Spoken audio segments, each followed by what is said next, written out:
Lady Sansa woke to the sound of rushing water, and the wind whipped past the broken tower of the hand. Her eyes had adjusted to the darkness, although she was not sure how much time had passed since the tower fell. There was little room above her head. She tried to shift her body weight, realizing her legs were trapped. The oddity was, she could not feel the weight on her legs, which made her panic. She desperately called for her husband, but the only noise filling her ears was wind and rushing water.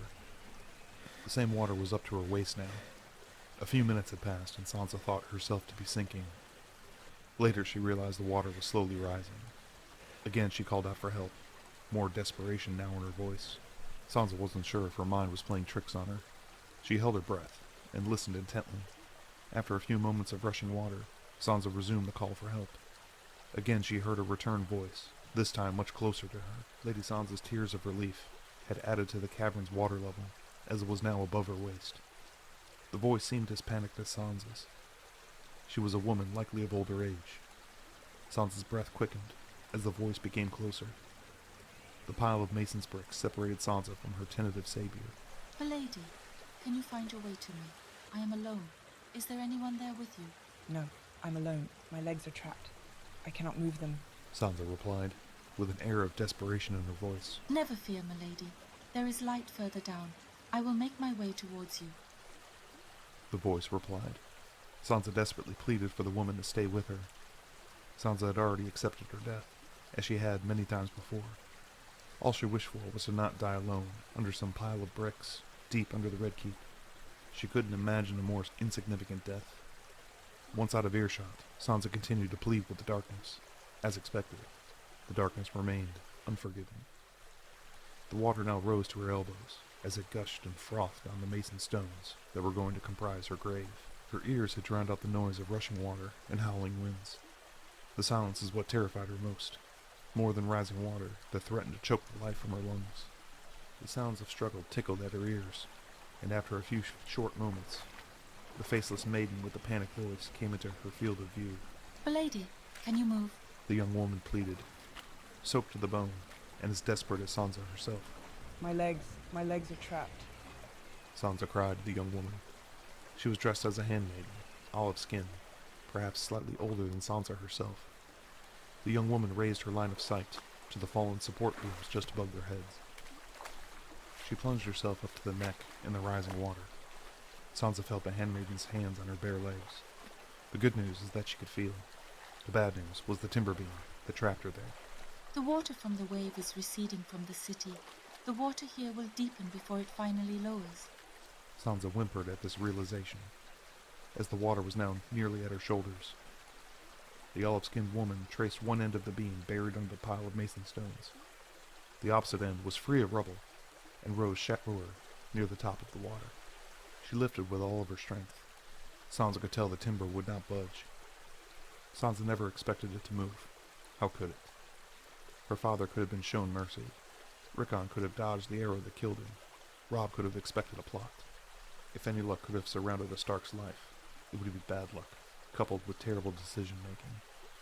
The water was now raised to her chin, when Sansa carefully chose her final words. "Get out. Get yourself out now. Tyrion, when you find Lord Tyrion, please tell him I love him." Sansa gargled, as water filled her mouth and clogged her ears. Only her eyes were left to her, and they revealed much to her in these final moments. The woman's face went blank when Sansa mentioned Tyrion's name. Sansa lifted her chin to draw one last terrified breath through her nose. A deep splash sent a wake that covered her nose. Tyrion had found his way into the water and paddled his way over to her. She could see Tyrion's look to the woman in panic. Their words mumbled as she struggled to keep her eyes above the water. Tyrion was irate, and she could hear him screaming at the woman before quickly approaching her. Tyrion pressed his face to hers, a kiss Sansa prayed wouldn't be their last. Tyrion blew air into her starving lungs. Again and again Tyrion breathed for her. The unnamed woman swam over to Sansa and gripped her tightly around the shoulders. Tyrion plunged into the water, completely submerging himself. After a few tense seconds, the pain in Sansa's legs came quickly as she could feel the broken bones in her legs scrape against each other. It was fierce enough for her screams to exit the remaining air from her lungs. The bubbles carried her panic to the waterline. Sansa saw the free end of the beam poke out of the water as Tyrion remained submerged. The woman pulled Sansa free, and her head rose above the water. Sansa gasped deeply and thanked one of her saviors. Tyrion's head broke the surface and located the pair of ladies. Thank the gods you married a dwarf. Tyrion jested as he returned her embrace. The three crawled to higher ground, still refusing to acknowledge who they actually were. The darkness faded the higher they climbed. The young woman assisted Sansa in climbing with her lame leg dragging behind her. The two of you have become acquainted? Tyrion assumed, which seemed to pique Sansa's interest. Actually, no. I am Sansa Lannister, wife of the Hand of the King and Master of Laws. To whom do I owe this debt?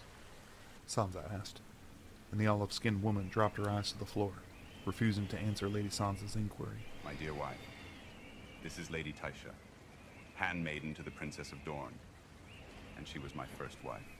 Tyrion admitted honestly, and Sansa was shook by this revelation. Tyrion led them to a gentle slope, through the downed mason stones that attempted to bury his wife. The tower fell, but the uppermost chamber remained intact somehow. Once we reach the top, the storm will still be raging. We will make our way to the holdfast to wait out the rest of the storm. Tyrion finished, as he burrowed up a slope. He would then invert himself to grasp Lady Sansa's hands and drag her up the slope. It was barely enough room for Tyrion to wiggle through. A normal-sized man would never fit down into the bowels of the collapsed tower that should have been Sansa's grave. At least a dozen more times, Tyrion led Sansa and Tysha through the twists and turns of the down tower. The wind became louder as they reached the top of the collapsed tower. Tysha emerged last and demanded Sansa's arm to aid her in her hobbled state.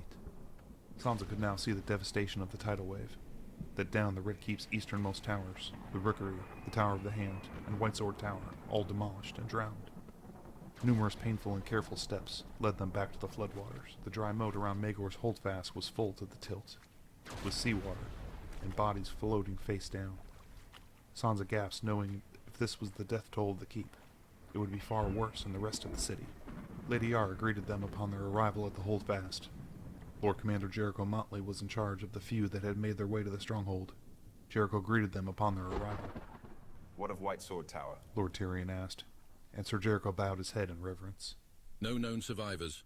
With your leave, my Lord Hand, I wish to search for his grace. Sir Jericho requested, and Lord Tyrion agreed. You have the holdfast. My lord, I'll return with his grace, or not at all. Jericho revealed, as he lumbered out into the fierce winds and horizontal rains. The holdfast doors shut behind him, as the only other member of the council, Lady Yara, demanded an audience. Tyrion set Sansa down, and demanded the location of the Grand Maester. Grand Maester Vulcan was tending to the ravens when the rookery fell beneath the waves. 'Tis better to assume him deceased. Lady Yara exclaimed, for only Tyrion and Sansa to hear. These storms are commonplace in and around Storm's End, but never this far north. The storm gods are awake. But for what reason is the question we should be asking? Yara admitted for all to hear. Tyrion's long face communicated he had knowledge that would only worsen the situation. Lady Tysha, would you see to the stores for poppy milk for my wife?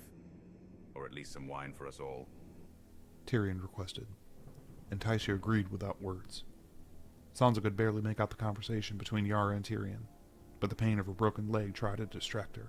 The princess has yet to arrive in the Stormlands. She is nearly a week overdue. Lord Tyrion pleaded with the Master of Ships.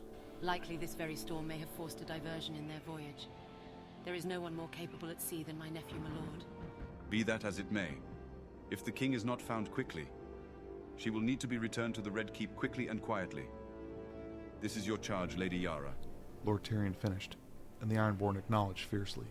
It is unlikely any anchored ship survived this storm. But if there is one still afloat, I will sail to the Stormlands and retrieve her with all haste. Ownership be damned. Take any ship if you have to. We need her returned before anyone realizes the king is missing. Tyrion pleaded, as Sansa's attention was diverted over to Lady Yara. My Lord Hand, please realize who you are talking to. The Kraken only tamed itself by the order of his grace. If savagery is what the crown requires, you shall have it. Yara revealed with a grin so wide it could part the narrow sea. Tysha returned with a cup that Sansa was offered, and drank deeply from. Tyrion was finally distracted enough to allow for a short conversation between the two ladies. I haven't properly thanked you for assisting me. You didn't have to. Were you aware of who I am? Lady Sansa asked, and for the first time Tysha refused to bow her head. An indebted Lannister is always more useful than one that has perished. I assume you are inclined to agree. Tysha finished, as Sansa felt groggy enough to close her eyes. The pain of her fractured leg and howling winds diminished into the background.